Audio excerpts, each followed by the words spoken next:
peut être intéressant, lors de la création d'un projet, de mélanger différentes finitions de meubles, voire même différents modèles. Pour cela, à n'importe quel moment de la création de l'implantation, vous pouvez revenir sur les finitions génériques. Dans le menu déroulant Scène, choisissez Finition générique. Vous pouvez également passer par le bouton raccourci correspondant, présent dans la barre d'outils. Si vous souhaitez changer l'ensemble de votre projet, c'est-à-dire basculer tous les éléments sans exception dans une nouvelle finition, alors vous pouvez directement faire vos modifications ici. En validant cette fenêtre, le système modifiera tous les meubles selon vos nouveaux choix. Pour changer uniquement certains éléments et ne pas toucher aux autres, dans la fenêtre Définition générique, cliquez sur Nouveau pour créer de nouvelles finitions génériques à votre scène. Vous pouvez donner un nom à ces dernières ou laisser le nom proposé par défaut. Il correspond au modèle choisi. Dans notre exemple, modifions uniquement les finitions et non le modèle. Pour cela, nommons nos finitions bois pour les différencier du même modèle déjà présent dans la scène. Modifions ensuite les différentes finitions. Puis, terminons en cliquant sur OK.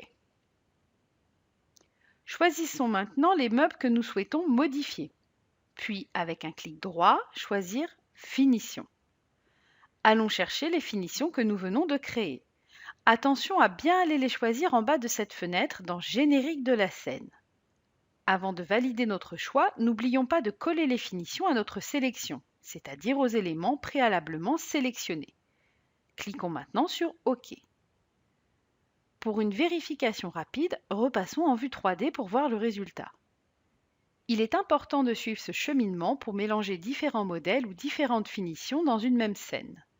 En effet, vous serez peut-être tenté par le fait de changer directement les finitions d'un ou plusieurs meubles, simplement à l'aide du clic droit puis Finition. Attention à cette méthode car dans les documents commerciaux, le résultat sera moins lisible et beaucoup plus source d'erreurs. Voici un devis édité avec deux finitions différentes. Nous avons utilisé la méthode donnée au départ. Vous constaterez qu'il y a bien deux blocs distincts de finition. Voici un devis édité avec également deux finitions différentes.